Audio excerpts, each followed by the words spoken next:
Have you ever looked at your life and thought, why did that even happen?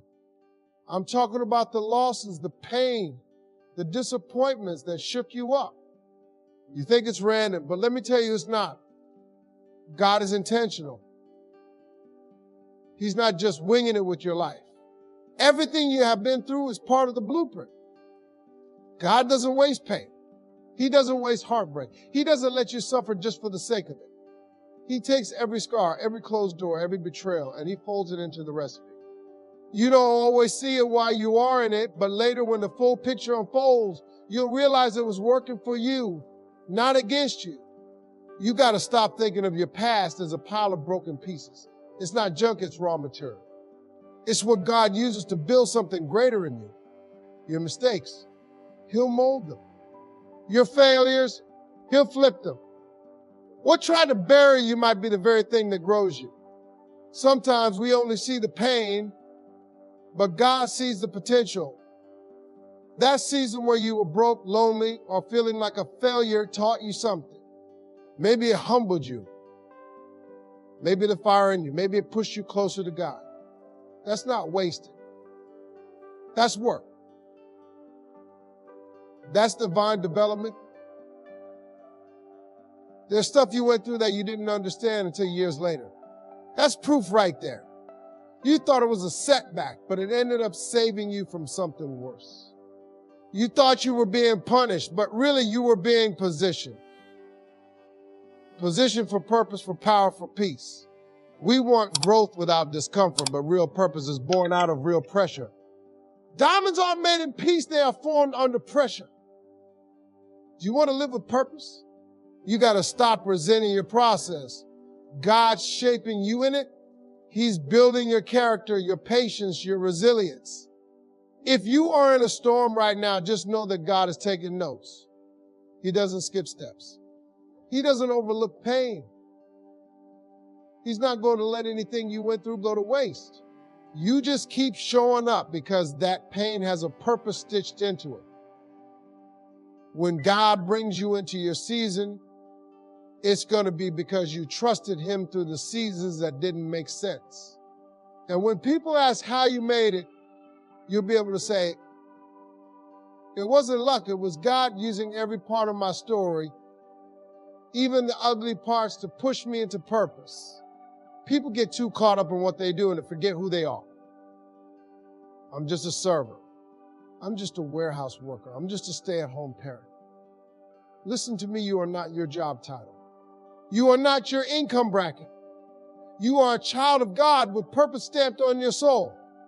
The world tries to box you into categories so it can understand you, but your Creator already defined you before you had a resume. You might be working in a place that doesn't match your dream, but that doesn't mean you don't have one. Where you are now doesn't cancel who you are called to be. You could be bagging groceries and still be carrying a vision that's going to change your family's legacy. Your purpose might not be visible on paper, but it's planted in your spirit. Don't let temporary work make you forget eternal worth. That position pays the bills, but your purpose builds impact. Stop saying I'm just this or I'm only that. That's false humility talking. You are more than your 9 to 5. You are more than what society sees. You were created for impact. You were formed with intentionality. That means even if nobody claps for you now, your worth hasn't dropped one bit. Your job is an assignment, not an identity. It's a vehicle, not the destination. God may use your current position to teach you something, connect you with someone, or prepare you for the next level. Don't sleep on it, but also don't settle in it. Keep your eyes on what's next. There's a purpose in every season, but don't confuse comfort with calling. Just because you are good at something doesn't mean you are meant to stay there. God might be using this season to shape you for a bigger role that hasn't even opened yet. You got to ask yourself, I lost this title, this position, this job, but I still know who I am? Because the real purpose isn't found in what you do. It's found in who you are. And who you are is defined by who you are. Start walking like you know you are bigger than that business card. Speak like you know your name carries weight in heaven. Operate like your steps are being ordered, even if right now they don't feel all that glamorous. You are not just employed, you are empowered. You keep praying for a breakthrough, but the real question is, are you obeying the last instruction God gave you? See, obedience is where things shift. We want the blessing, the promotion, the open door, but we skip the part where God says, do what I told you to do first. It's not about being perfect, it's about being aligned. Because when you are in alignment, doors that were bolted shut start swinging open. Obedience doesn't always make sense on paper. God will tell you to walk away from something that looks stable. He'll ask you to give when you barely have enough for yourself. He'll push you to move when everything in you wants to stay safe. But that's where faith meets action. Obedience isn't always logical, but it's spiritual. It's the key that unlocks what your effort alone can't produce. The problem is we want the outcome, but not the instruction. We want to skip the process and go straight to the promise. But God is not a genie. He's a guide. And he blesses obedience, not just desire. Desire is emotional. Obedience is foundational. You can cry all night, but if you don't move when he says move, you'll stay stuck in the same cycle. Sometimes obedience looks like walking away from the crowd. It looks like doing what your friends don't understand. It looks like saying yes to something when your fear is screaming no. But it's in that yes, that uncomfortable, trembling yes, that things start shifting. That's when heaven starts responding. Because faith without works is dead, but obedience without delay is power. God doesn't show you the whole staircase. He gives you one step. And that one step won't always look significant, but it's setting you up. He told Noah to build an ark when there was no rain. He told Abraham to leave his country without knowing where he was going. That's how he works. He gives you a step, and how you respond determines what comes next. You are waiting for God to move, but God is waiting for you to obey. That opportunity you have been praying for might already be on the other side of your obedience. You don't need another confirmation. You need courage. You need to do what he said. Even if your knees are shaking and the voices in your head are loud, sometimes the door won't open until you take the first step. God doesn't need your qualifications. He wants your yes. He wants your obedience when it's inconvenient, when it's uncomfortable, and when it costs you something. Because that's what separates people who talk about purpose from people who walk in it. When you move in obedience, favor follows, provision shows up, connections appear. Strength you didn't know you had kicks in, but you'll never see it if you keep sitting on what he told you to do. Obedience isn't glamorous, but it's effective. And in the kingdom, obedience always attracts opportunity. Have you ever get hit with a no that felt like it took the breath out of your chest? You applied for the job, went after the opportunity, gave somebody your heart, and they closed the door like it was nothing. That kind of rejection hurts, but let me tell you something real. Not every no is a loss. Sometimes it's protection. Sometimes it's God stepping in like, I got something better, you just don't see it yet. See, we cry over closed doors because we think they define us. We think rejection means we're not good enough, not talented enough, not chosen. But that's a lie. Rejection is not a reflection of your worth. It's a redirection of your steps. You thought that was your path, but God had a detour ready because he knew something you didn't. That no wasn't rejection, it was strategy. God doesn't just answer prayers by saying yes. He answers with silence, with closed doors, with blocked calls, and with unreturned emails. It frustrates you in the moment, but if he lets every door open, you'd walk into rooms you weren't built for. You settle for relationships that drain you. You take shortcuts that rob you of preparation. That rejection was a rescue mission in disguise. Sometimes the door closes or your identity doesn't. God is more committed to your growth than your comfort. He will strip away the thing you were clinging to if it means pushing you into who you are. You thought that job was your security. You thought that relationship was your future. But God knew it was blocking your purpose and he moved it out of the way. There are people still mad at God for something he saved them from. And I get it because in the moment it feels like a loss. It feels personal. It feels like failure. But sometimes rejection is the thing that wakes you up. It forces you to ask deeper questions. It turns your face back toward God. And it clears space for the right thing to show up. You got to stop looking at rejection like a wall and start seeing it like a sign. It's not saying you are done. It's saying not here. God's will doesn't fail. So if a door didn't open, if a person walked out, if the opportunity dried up, it means that chapter was never meant to hold your future. You were trying to build a castle on sand, and God said, let me give you a foundation instead. Rejection matures you. It humbles you. It teaches you how to find your value in who you are, not what you get. Because if your identity is tied to being accepted, every no will wreck you. But if your identity is rooted in purpose, every no will redirect you to the right yes. That's the difference between surviving and thriving.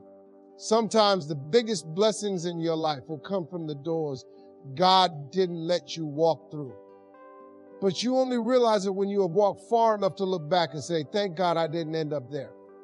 Rejection didn't break you, it rerouted you. It forced you off the path you wanted and put you on the one you needed. That's not failure. That's a favor in disguise. We live in a world that tells you to chase success, fame, recognition, but real purpose. It's found in service.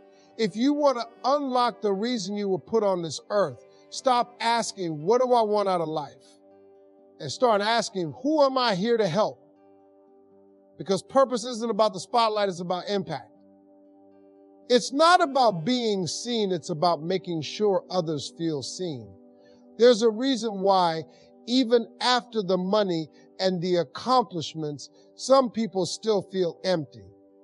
It's because they built their life around themselves. But the deepest kind of fulfillment doesn't come from what you get, it comes from what you give. Purpose lies in the space where your gifts meet someone else's needs. It shows up when you stop obsessing over your brand and start building someone else's bridge. You don't have to be on stage to serve. You don't need a platform. You don't need followers. You just need eyes that see and a heart that cares. Sometimes serving means showing up when nobody else does. Sometimes it means listening to somebody who's breaking inside. Sometimes it's small things that don't get applause, but heaven sees it. And every time you pour out, you are stepping deeper into purpose. The most powerful people on the planet are not the ones who control others. They are the ones who lift others. They walk into a room and they don't ask, how can I shine? They ask, whom can I support? That's kingdom thinking. That's what legacy is built on. Because when you serve others, you multiply your impact. You light a fire in someone else. And that flame keeps burning long after you are gone. We want purpose to be glamorous, but sometimes purpose looks like staying late to help clean up. Sometimes it looks like feeding someone who can't pay you back. Sometimes it looks like forgiving people who don't deserve it and loving people who've never experienced real love. That's service. That's the purpose. And it'll stretch you in ways that success never could. Your calling is not about elevating yourself. It's about being available for someone else's breakthrough. You were given your gifts so someone else could win. Your experiences weren't just for you. They are lessons meant to guide somebody else. When you shift your focus from me to we, you start walking like a person on assignment. And everything changes from there. Some of the most purposeful moments you'll have will happen when nobody's watching. It'll be in those quiet, uncelebrated moments where you give when it hurts, love when it's hard, and serve when it's inconvenient. That's when you realize it's not about titles, it's not about recognition, it's about obedience. It's about being available. It's about making sure your life blesses someone else's. When you stop chasing clout and start chasing opportunities to serve, you become unstoppable. Purpose ignites when your life becomes less about proving something and more about providing something. And if you want to walk in power, don't just pray for blessings, be one. Because the more you serve, the more your purpose speaks, and it speaks louder than words ever could. Too many people are sitting on dreams, gifts, and purpose because they are waiting on other people's approval. You are holding back your voice, your business idea, your vision because somebody in your circle couldn't see what you see. But let me say this as plain as I can. You don't need a committee. You don't need a crowd. You don't need a fan club. You need two things, you and God. That's the team that turns the impossible into possible. Some people won't believe in you because they can't imagine you doing something they have never done.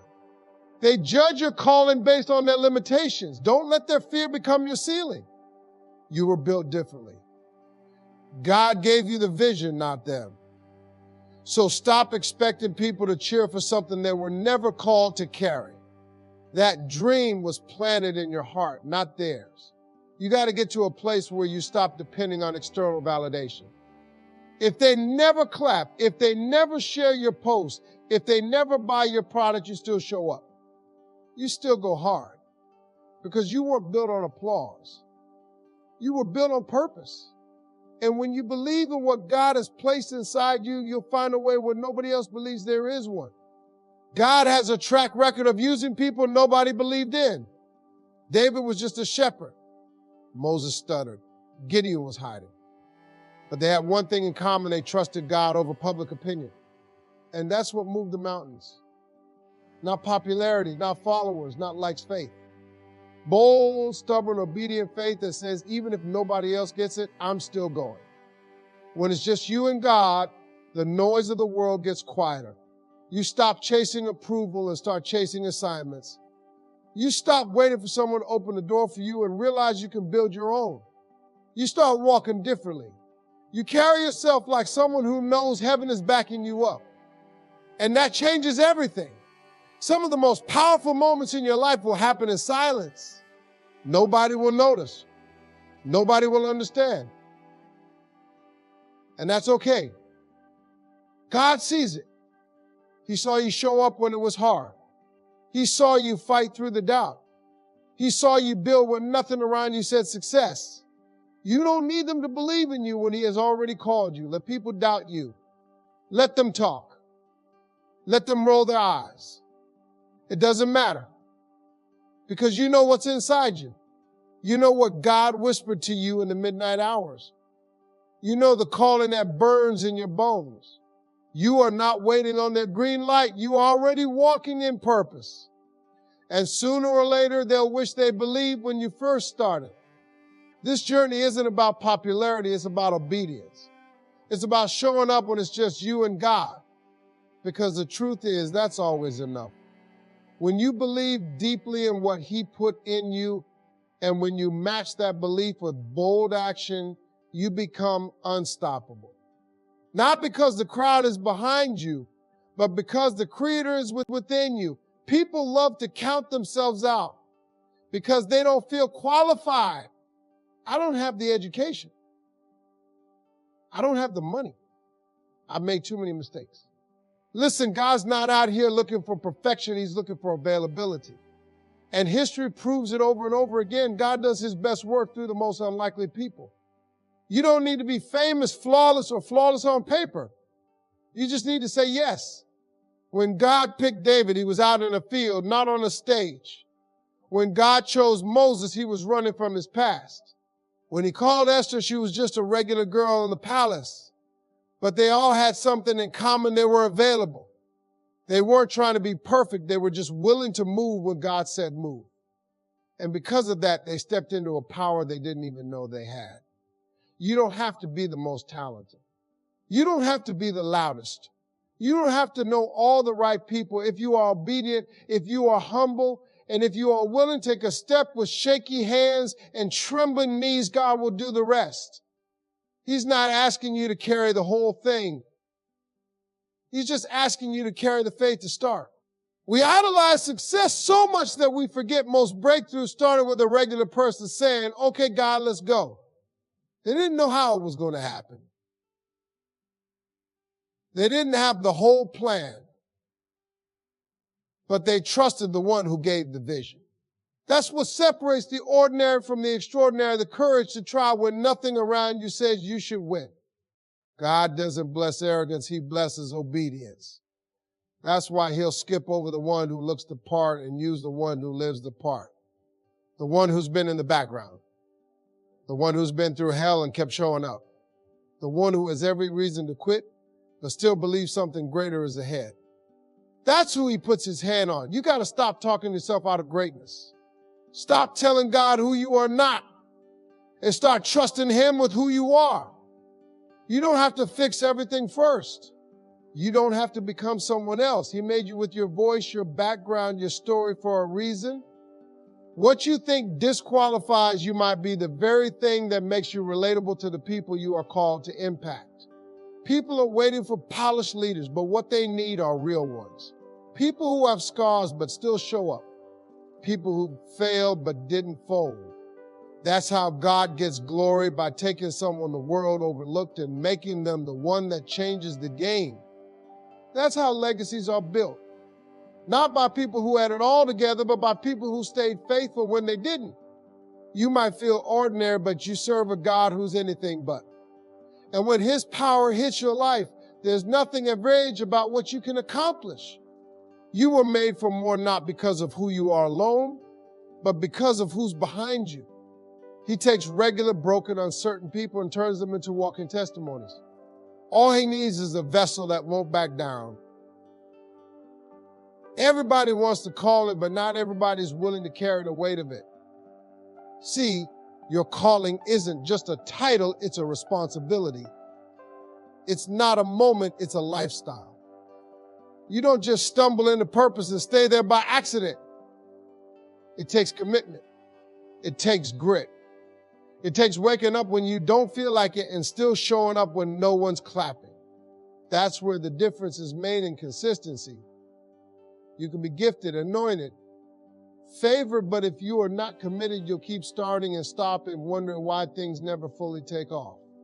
God doesn't bless laziness. He doesn't reward half effort. He honors faithfulness. That means when it gets hard, you stay. When it gets slow, you trust. When the excitement wears off, the mission remains. Because purpose doesn't run on hype, it runs on discipline. There's going to be days when your calling feels like a burden.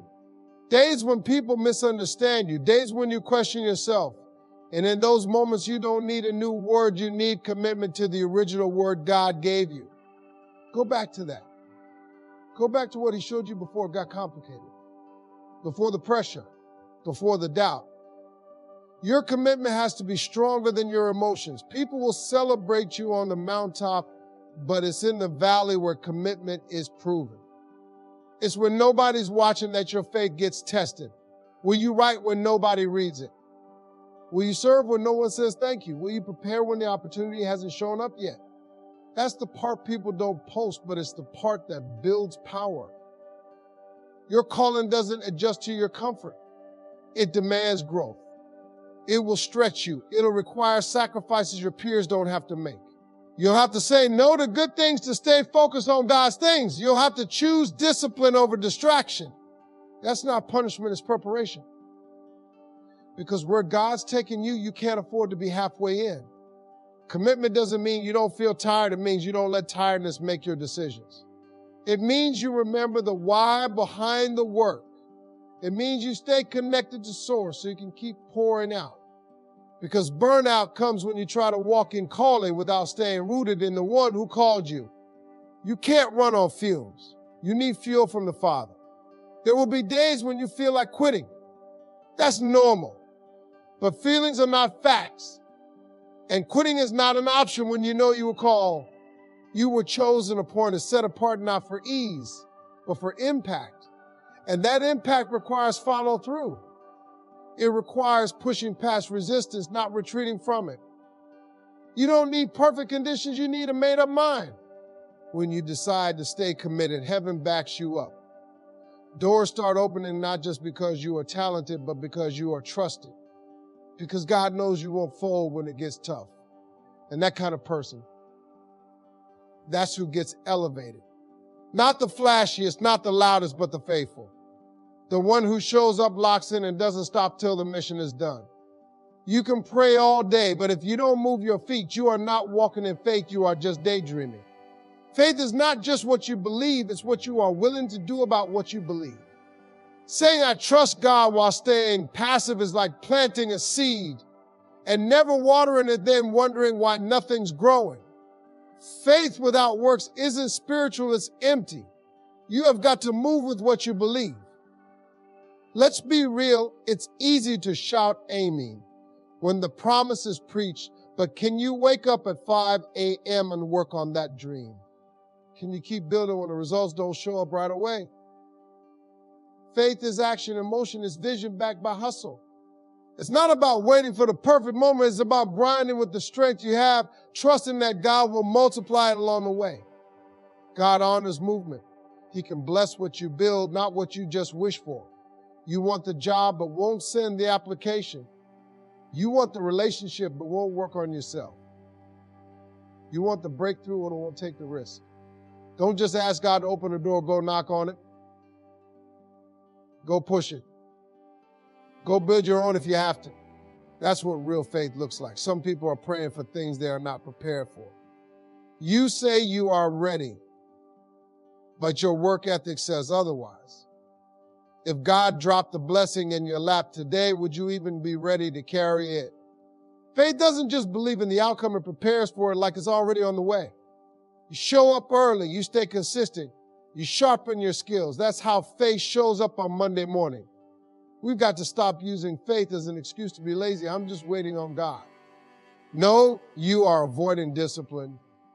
You are avoiding effort. You are waiting on a miracle while ignoring your mission. God doesn't reward waiting in fear. He rewards walking in obedience. And sometimes that walk is uphill, in the dark with no applause, but you walk anyway. Every great move of God in the Bible started with someone doing something. Noah built the ark. Moses stretched out his staff. Peter stepped out of the boat. They didn't just believe, they acted. And because they acted, God showed up. Faith isn't passive. It's a decision. It's the choice to keep moving even when the results haven't arrived yet. That's what separates the talkers from the doers. The people you admire, the ones who seem favored, didn't just sit around hoping something would happen. They believed and they grounded. They sacrificed. They failed and got back up.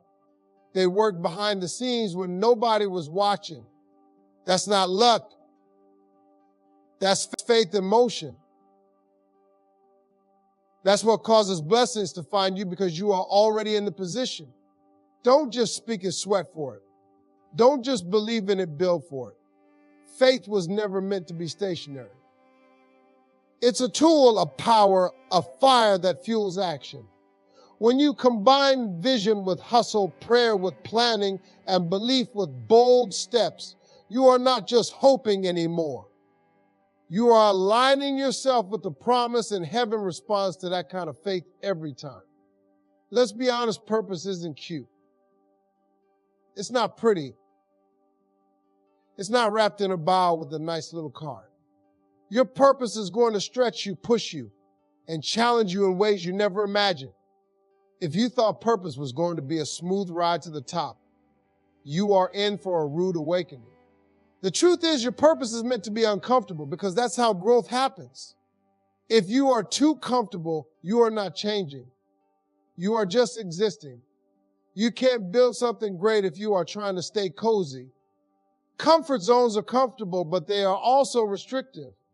Nothing amazing was ever birthed in a place where everything felt easy. Think about it. Diamonds are made under pressure. The greatest testimonies come from the deepest tests. And if you are unwilling to face the discomfort of growth, you are not going to see the beauty of purpose unfold. Sometimes you have got to walk through pain to get to purpose. You have got to take the hits, face the setbacks, feel the frustration, and still keep going. People look at successful folks and think it's all glitz and glamour. But success was built in the grind. It was built through battles they fought in silence, Through days they didn't feel like it. Through nights they felt like quitting. Purpose doesn't wait for perfect conditions. It thrives in adversity. Purpose is not a straight line. It's a messy, twisting, challenging road that demands persistence. You'll find yourself questioning everything. Why me? Why now? Why this way? But what you don't realize is that these uncomfortable seasons are shaping you for something bigger. They are building your character, teaching you lessons you can't learn in comfort. You are not just being tested, you are being prepared. The obstacle is the preparation. The dream you have doesn't come without sacrifice. You have to give up things that used to be comfortable. Sometimes it's friendships. Sometimes it's habits. Sometimes it's old mindsets that keep you stuck. But if you want to walk in purpose, you have got to be willing to release what's comfortable to make room for what's coming. You can't hold on to your old ways and walk in your new calling. You won't always get the recognition you deserve, and that can be uncomfortable too. You might be overlooked, underpaid, or misunderstood, but the thing is, your worth is not determined by people who can't see your value. God sees you. He knows the price you are paying, and He's not overlooking your sacrifice. He's using it to refine you, to build resilience in you, to set you up for what's coming. Comfort will never teach you that kind of strength. When you step into post, don't expect a red carpet. Expect some struggle. Expect some sleepless nights. Expect some heartaches. But also expect growth. Expect strength you never thought you had. Expect a favor that shows up when you least expect it. Expect opportunities that blow your mind. Purpose isn't meant to be comfortable, but the rewards, they are worth every bit of discomfort. Embrace the discomfort. Stop running from the hard parts. Those moments are where you'll find your real power.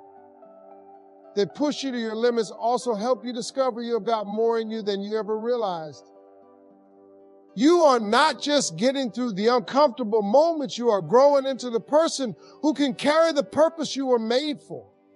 And once you get through it, you'll look back and thank God for every uncomfortable step that led you exactly where you needed to be. One of the biggest traps you can fall into on this journey is comparison.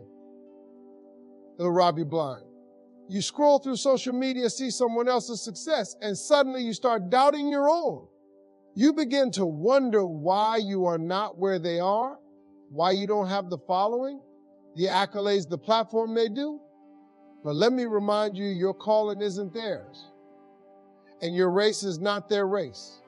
The moment you start measuring your purpose against someone else's, you lose sight of what God has specifically for you. You have got to realize God doesn't call you to be a copy. He called you to be a unique expression of His glory.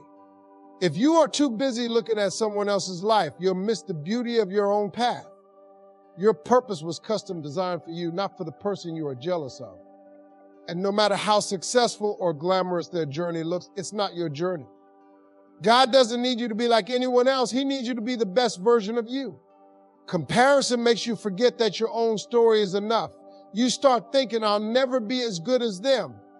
You look at their success and let it make you feel small. But what's meant for you is already on its way. Your progress may not look like theirs, and that's okay. What you don't see behind the polished photos and perfect posts of the struggles, the setbacks, and the hustle that got them there. No one's success story is perfect, but the one God's writing for you is tailor-made to fit you. When you compare, you also underestimate your value. You think someone else's strengths are your weaknesses. You think because they are good at one thing, you can't be great at something else.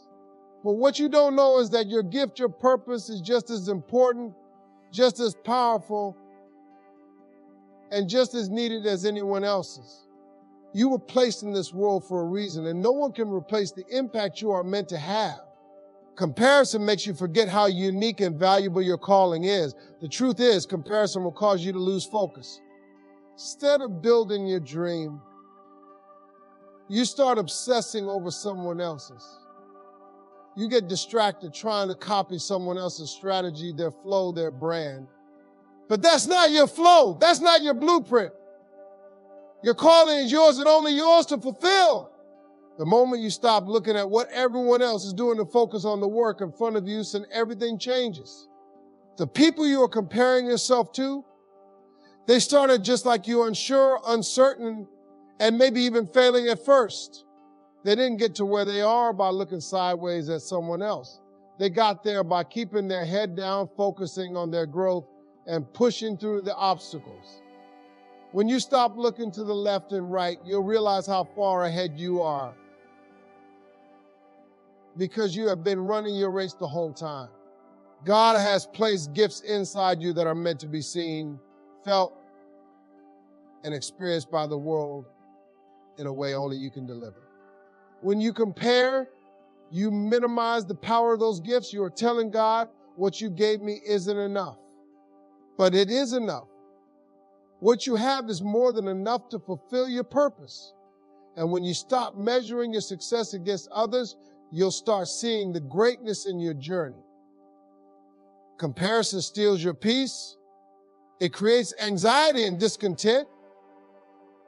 It makes you feel like you are behind when in reality, you are exactly where you are supposed to be. You can't run your race if you are constantly looking at someone else's lane. So stop wasting energy on their pace and start focusing on your own. When you embrace your unique path, that's when the magic happens. That's when you stop just existing and start living your calling. Too many people are sitting on their dreams, believing the lie that it's too late for them. They are looking at their age, their circumstances, and their past mistakes, and they are letting that dictate their future. They are looking around, seeing younger people getting ahead and thinking, well, I missed my chance. But here's the truth. God doesn't put an expiration date on your purpose. If you have got breath in your body, it's not too late. And if you are still breathing, He's not done with you. Time is one of the greatest illusions we live under. The world tells you that the clock is ticking, that you have to hit certain milestones by certain ages, and that if you haven't made it by now, you have missed your shot. But let me tell you, you are not behind. The only time you are truly too old or too late is when you give up. If you still have vision in your heart, if you are still waking up with dreams in your spirit, then the race is still on. Keep running. You don't need to compare yourself to others. You are on your journey. You are running in your lane. You don't have to be like everyone else or hit the same milestones they hit. Some people find success early and some people find it late, but everyone has their timing. Just because you didn't launch your dream in your 20s doesn't mean it's too late in your 30s, 40s, or beyond. Some of the most successful people didn't hit their stride until later in life, and their late starts are part of their unique story. Think about the giants in history, people who changed the world. They didn't start on top. Colonel Sanders was 65 when he started KFC. Vera Wang didn't start designing until she was 40. Stan Lee created Spider-Man at 40. Oprah Winfrey was told she was unfit for television in her 20s. These are all people who could have thrown in the towel and listened to the voices that told them they were too old or too late. But instead, they kept going. And you can, too. Age doesn't disqualify you. Experience gives you wisdom. The things you have learned, the mistakes you have made, the battles you have fought, they all add to the depth of your purpose. They make you more resilient, more capable, and more valuable. The time you spent waiting, learning, growing, it's all part of the process. You are not behind schedule. You are equipped for the journey ahead.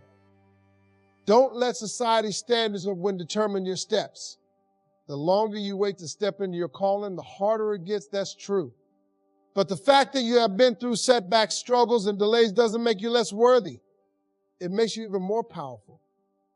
Your experiences have molded you, and the delays weren't to hold you back. They were part of God's timing to prepare you.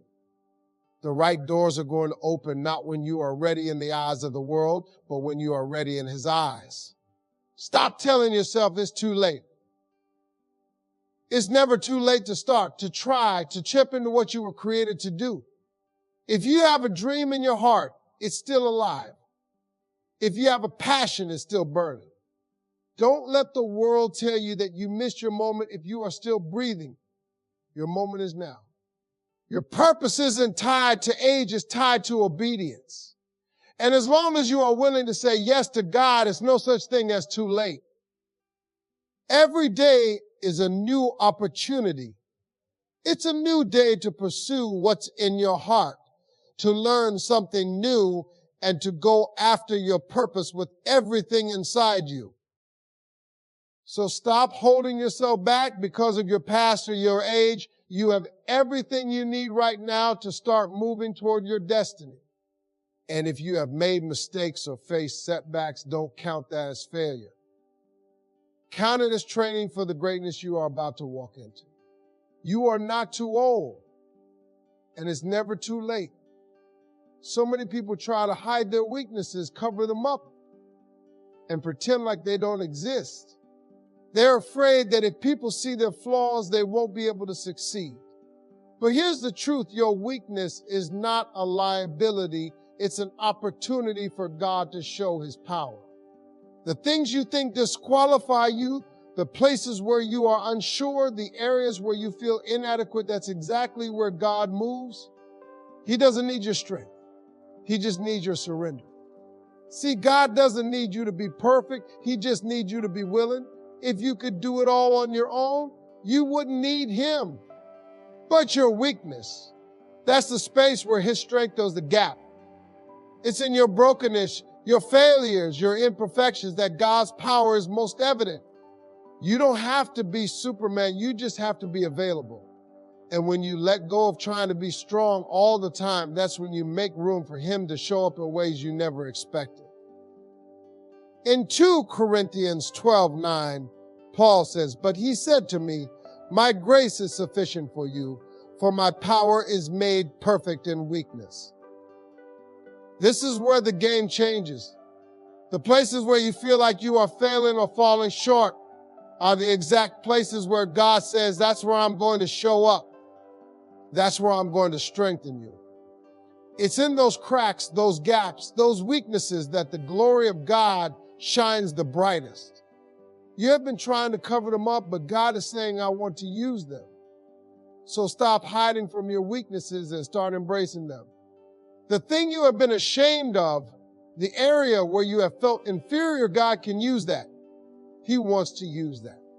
Every area of your life that feels like a failure is fertile ground for his strength to be made visible. You are not limited by your shortcomings. You are empowered by the grace of God, which works best when you are weak. Think about the people in the Bible who were used mightily by God. They were not perfect. Moses had a speech impediment, yet God used him to lead an entire nation out of slavery. David was a young shepherd boy overlooked by his own family, but God chose him to be a king. Peter was a halt head, but God used him to build the church. All of these people had weaknesses, but in those weaknesses, God's power was made perfect. The more they leaned into their lack, the more they saw the fullness of God's strength. And if he did it for them, he'll do it for you.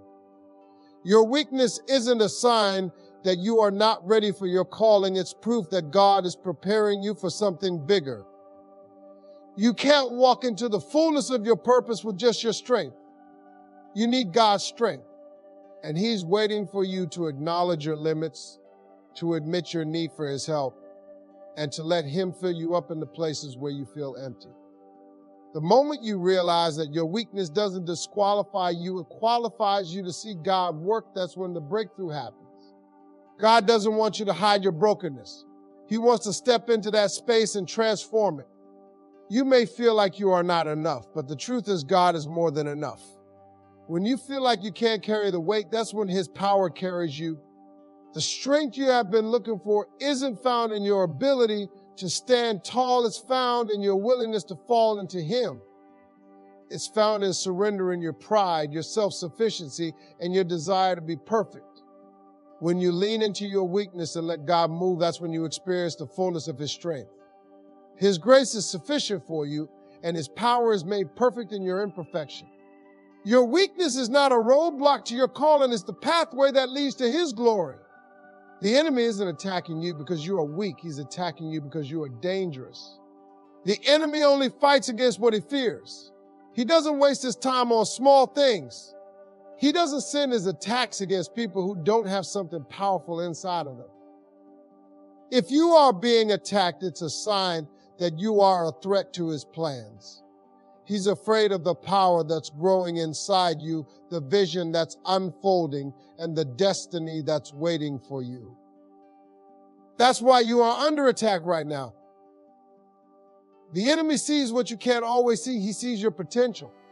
When you are faced with opposition, when you are feeling the weight of resistance, don't panic and don't doubt yourself.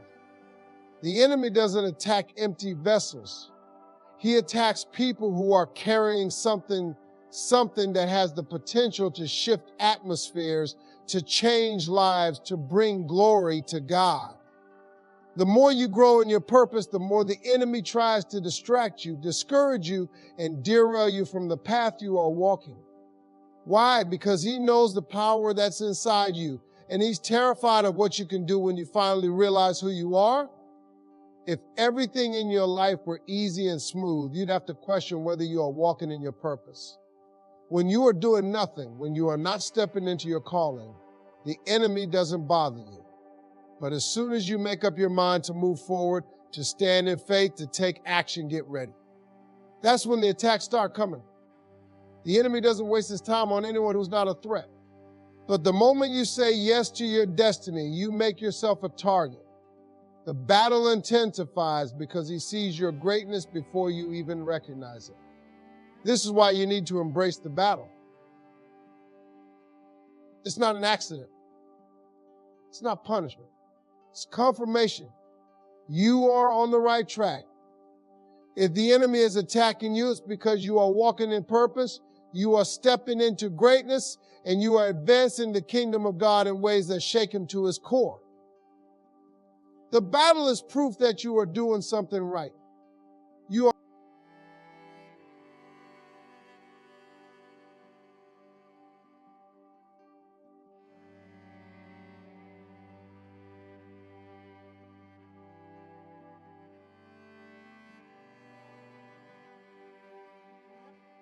You are making an impact, and that's why he's doing everything he can to stop you.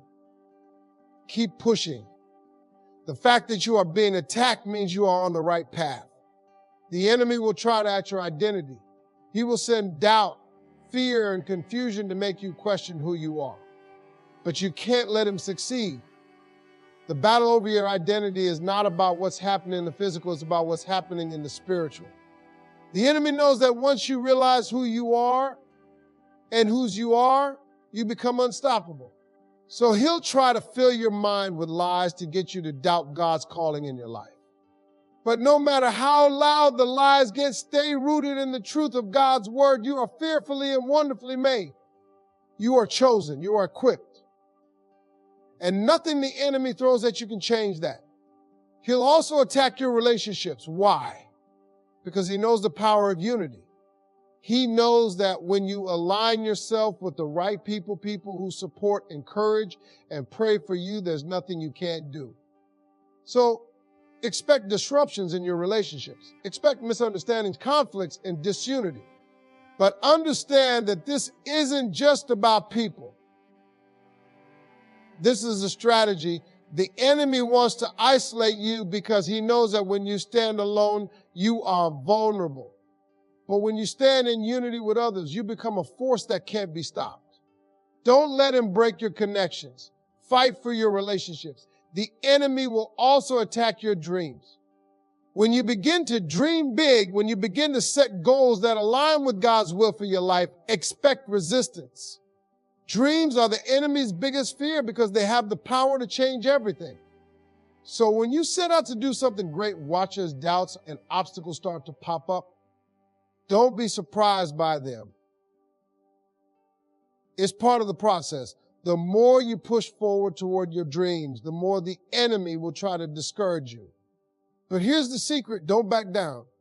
The harder he fights, the closer you are to your breakthrough. Don't be intimidated by the attacks. They are not signs of failure. They are signs of progress. When you face opposition, remember that the enemy is only attacking what he fears. He's trying to stop you because he knows the power that lies within you. So instead of retreating, stand firm. Embrace the battle. Embrace the pressure. Because it's in these moments of struggle that you become who you were always meant to be. God is with you, and if God is for you, nothing can stand against you. The enemy can try to attack, but in the end, you will always win. We often get caught up in our own lives, in our struggles, in our own goals, and forget that the plan God has for us isn't just for us. We tend to think about our calling in terms of what it will do for us, how it will change our lives, how it will benefit us. But the truth is, God's plan for your life is much bigger than you. It's not just about you getting to the top or you reaching your dreams. It's about the impact you are meant to have on the world around you.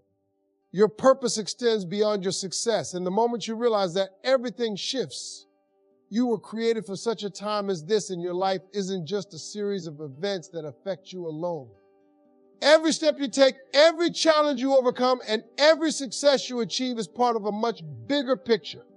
God's plan for your life is interwoven with the lives of others. Your destiny is not just about your fulfillment. It's about how you are going to affect the people around you, how you are going to inspire others, and how your journey will ultimately point back to the glory of God. Think about it. Everything you are going through, every obstacle you face is not just for your personal growth. It's for the people who will see your testimony. It's for the people who will be encouraged by your perseverance. It's for the people who will be healed by your story. God didn't put you on this earth to live in isolation. Your purpose is connected to others, and your success is tied to the success of those around you. The plan God has for you doesn't stop with you. It ripples out, impacting families, communities, and generations to come. When you step into your calling, it's never just about building your empire. It's about building a legacy. It's about creating opportunities for others. Your success is meant to elevate those around you, to create pathways for others to walk in their purpose. You may think the work you are doing is just for you to make a name for yourself, but God is using your journey to set up others for their breakthrough. Every door that opens for you is a door that will eventually open for someone else. And the more you walk in your purpose, the more others will walk in theirs. God's plan for you isn't just about you. It's His kingdom. Your life is part of a much larger story. And when you realize that, your perspective changes. It's not just about achieving your dreams, but how about, your dreams will serve others. It's not just about building wealth for yourself, but how about, that wealth will be used to bless others. Your talents, your skills, your opportunities, they are not just for your gain. They are for the betterment of others and ultimately for the advancement of God's work on earth. Sometimes we get discouraged because we think that our success is the end goal. But the truth is, success is just the means to an end. It's not the final destination. The ultimate goal of your life isn't to accumulate wealth or fame. It's to fulfill God's purpose and to leave a mark on this world that points others back to Him. Your life is meant to be a reflection of His goodness, grace, and power. Everything you go through, every challenge you face is meant to refine you, to shape you, and to prepare you for the role you are called to play in His grand design. This is why you have to keep going when it gets tough, when the journey feels long, when the obstacles seem impossible. Remember that God is using everything for a greater purpose. The trials you face today are setting you up for the breakthrough that will not only change your life, but also change the lives of others.